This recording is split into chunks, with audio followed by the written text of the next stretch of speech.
où Mimoun avait fait un tour de plus. Voilà, Houillet va pas faire un tour de plus, il va faire le nombre de tours réglementaires.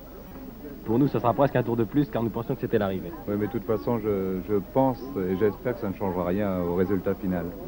Peut-être pour la deuxième et troisième place, puisqu'il y a encore une rivalité entre Davis et puis le Français Giret.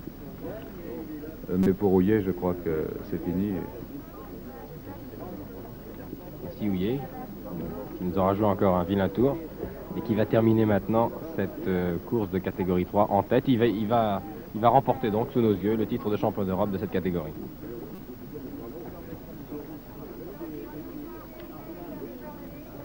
Et ce sera la première fois qu'un jeune gagnera en étant surclassé. Puisqu'il n'a Il a pas eu une encore... dispense. Oui, il a eu une dispense. Et c'est la première fois qu'une telle chose arrive. Nous allons peut-être voir Houillet doubler un concurrent qui n'est pas dans son tour, qui est le concurrent anglais A50. C'est Benson. Voilà, il l'a laissé sur place. Il l'a vraiment laissé sur place. Benson avait des problèmes de vent, alors que Houillet s'envole vers une magnifique victoire. Vous voyez comme il a pris cette bouée. Ici, il vient d'effectuer un empannage, c'est-à-dire qu'il a tourné en prenant le vent dans le dos. On a vu la voile se reclaquer. C'est une des manœuvres pas les plus difficiles, mais où il faut prendre le plus de précautions. Il a passé derrière. Alors maintenant, nous allons renseigner de façon précise pour savoir combien il reste.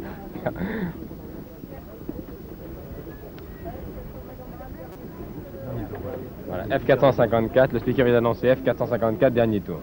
Ici, on voit Benoît Doumery qui, hier, a cassé sa direction lors d'un accrochage. Il est sur un char de sa construction ou la construction de son grand-père? Non, c'est un char de sa construction propre. Et c'est un 6,50 m, mais ça n'est pas un DN. Il était très bien placé au classement général et malheureusement hier au départ dans tout le groupe de machines, un autre Français, je crois d'ailleurs, l'a accroché et il n'a pas pu terminer la course. Il a réparé son char pour ce matin. C'est dommage qu'il ait cassé parce que au point de vue du classement par équipe, il défendait très bien puisque le classement par équipe se fait sur les 3 premiers de chaque pays. Actuellement, au classement par équipe, la France se défend très bien dans toutes les catégories. Et en principe, terminera première dans chaque catégorie. Alors que maintenant, c'est un vent de force 5, maintenant c'est la bourrasque. Je crois qu'ici, on risque d'avoir du spectacle si ce vent-là continue. Je crois actuellement qu'on dépasse même la force 5. Enfin, cette bourrasque risque de ne pas continuer. Un char vient de se renverser à la droite de notre tribune, juste devant la tribune officielle. C'est un concurrent de Utah Beach, Jean-Charles Octor. Et je crois qu'ici, si ce vent-là continue, bien des machines vont se renverser et des mâts vont s'abattre. Cette image de Henri Carrier et Jean Bescon est vraiment étonnante. Le long de la mer, là-bas, en pleine vitesse. Maintenant, je crois que le concurrent de tête, Philippe Houillet, doit atteindre les 50 à l'heure. Oh, là, sur certaines allures, il doit atteindre le 65 même. Tous les concurrents ont été surpris d'ailleurs par cette bourrasque. Ce qui explique qu'on entend des sifflets de tous les côtés. Oui, tout le monde s'agite, vraiment, tout le monde est surpris. Il y a un concurrent qui file maintenant. Et ce brusque changement de vent peut encore changer des classements. Peut-être voilà, pas les classements des premiers, mais peut changer les classements des suivants, puisque les chars plus lourds vont prendre maintenant un avantage, tandis que les chars plus légers... Un concurrent qui aura bien du mal à redresser son mât maintenant, car le vent s'est levé, le vent est très très violent.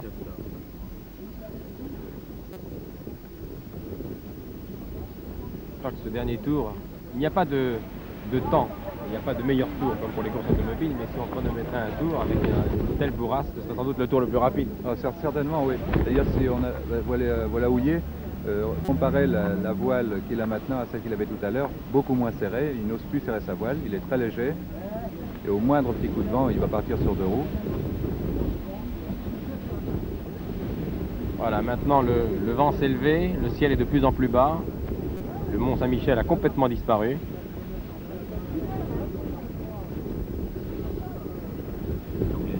Anglais Davis, qui est toujours deuxième.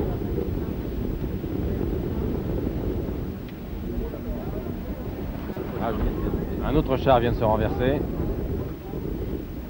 Voilà, en plein milieu de la piste. Côté mer, la bouée côté mer. Là, je crois qu'il ne s'est pas renversé, simplement un haubans a lâché, son mât s'est abattu. C'est une panne courante en DN. Nous ne devrions pas tarder maintenant à apercevoir Houillet. Ici, le concurrent Davis est en deuxième position. Et Houillet va maintenant revenir, le voilà. Et ce sera l'arrivée. Alors vraiment ici on voit qu'il ne force pas, il reste sur ses 3 roues la plupart du temps, malgré le vent qui monte.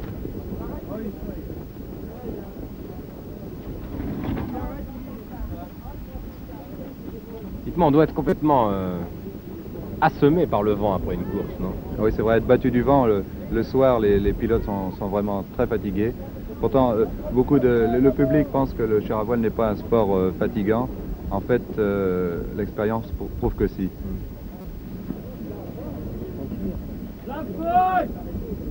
Et voici toujours Houillet qui vole vers l'arrivée. 2 km d'avant. Houillet, quand il va franchir la ligne d'arrivée, aura un tour. Un tour complet d'avance sur le Britannique Davis que nous verrons arriver aussi. Près de 2 km d'avance sur Davis.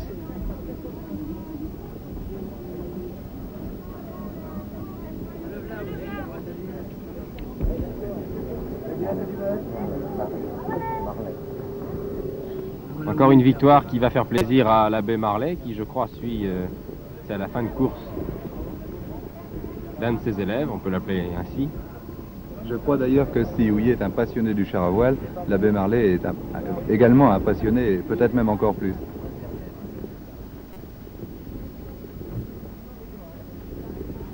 Il a dû être très heureux de voir son poulain mener de bout en bout cette course. Ah, certainement, puisque ça fait déjà 3 ans qu'ils construisent leur DN et qui roulent. Évidemment, la première année, les résultats n'étaient pas brillants. Et puis maintenant, de plus en plus, ces gars roulent bien. Il va passer la ligne, le drapeau à damier va se baisser. Docteur Flamand vient d'abaisser le drapeau. Premier donc Philippe Houillet qui va regagner le parking directement. Et nous allons assister à l'arrivée de Davis qui avait près d'un tour de retard. Et je crois que Philippe Houillet vient de commettre une faute, il a recoupé la ligne d'arrivée. Ah, je ne sais pas. Il a dû être averti au dernier moment. Pour ça, il aurait été déclassé pour cette faute. Il risque d'être déclassé pour une C'est faute. tout de même dommage.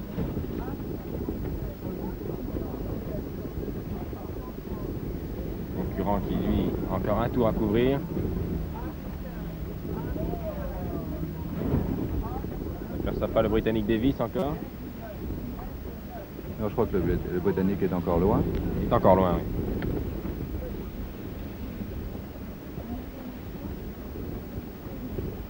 En principe, Davis est à un tour, à 145, et ensuite Giret, qui aurait conservé la 3e place avec le F316. Et en 4e place, je vois De Muizer, qui lui a déjà été champion d'Europe en classe 3. En 6e position, en 5e position, Meuwissen, qui également a déjà été champion d'Europe en classe 3, c'est un Hollandais.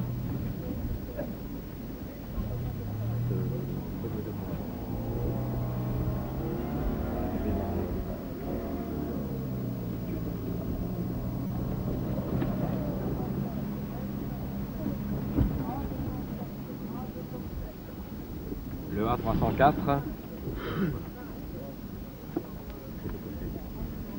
Teyman, l'écossais.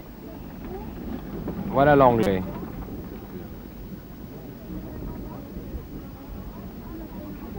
Britannique Davis a le A145. Le ciel est de plus en plus noir et la pluie se remet à tomber maintenant sur Chervé. Ce qui pour l'instant n'empêche pas le vent de souffler très fort.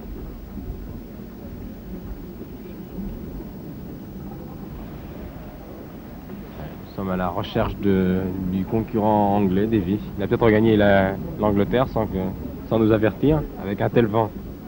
Ici, c'est le F517.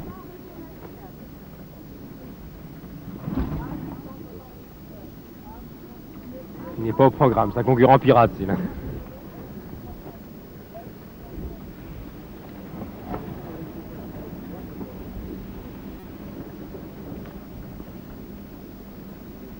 Je demande ce qui a pu arriver à Davis, car nous ne le voyons pas sur ces images. Il a peut-être regagné le parking par derrière.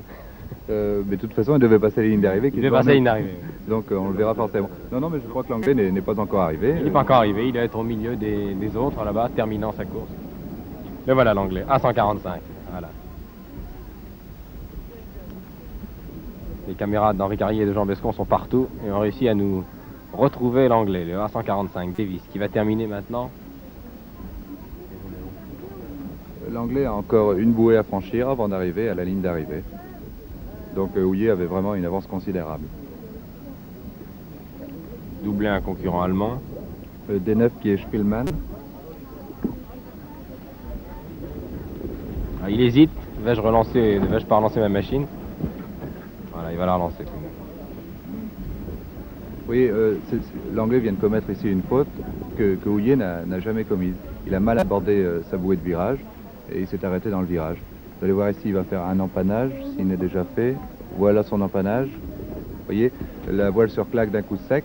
Et c'est comme ça que des machines cassent un haubans et que le mât s'abat. Un empannage, normalement, se fait à grande vitesse et sans danger. Quand il se fait à vitesse réduite, alors là, il risque d'abîmer la machine.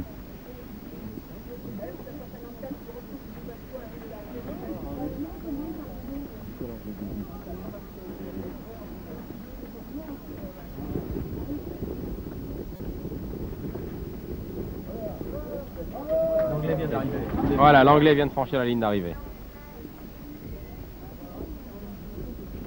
Le Britannique Davis a franchi la ligne d'arrivée, le voici, avec un tour, 2 km de retard sur Houillet, brillant vainqueur, brillant champion d'Europe.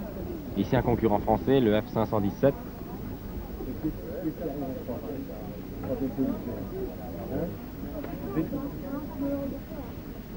Je crois que c'est M. de Musère, le B64, qui serait troisième.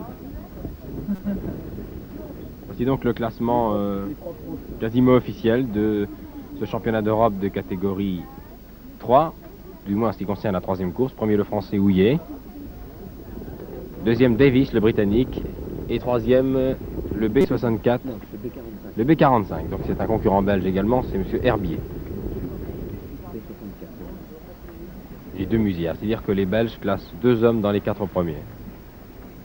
C'est très bon pour leur classement par équipe, puisque ça va leur faire remonter au classement général par équipe. Je ne sais pas si de ce fait-là ils pourront battre les Français, mais ils n'en seront pas loin.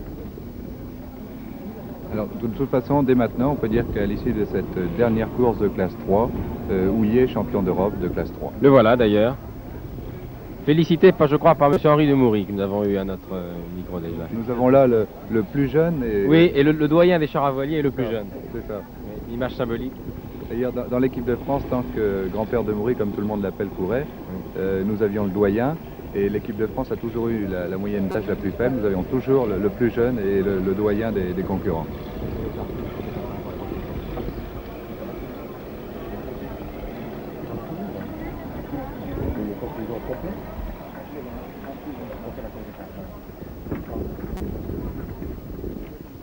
Voilà, c'est sur cette image du brillant vainqueur qui était à côté de M. Henri de Moury il y a un instant, le plus jeune char à voilier de France et même du monde, on peut dire. Philippe Houillet, nous allons terminer ce reportage. Philippe Houillet, champion d'Europe de catégorie 3, alors que nous avons vu hier et avant-hier le champion d'Europe de la catégorie 1, l'Allemand Schrader.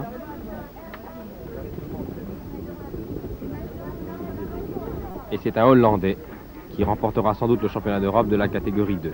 C'est sur cette image de ciel bas, de ciel noir, de ciel breton, que nous allons nous quitter après 3 reportages sur ces championnats d'Europe, ces 7e championnats d'Europe de char à voile qui se sont déroulés à Cherruet, dans l'île-et-Vilaine.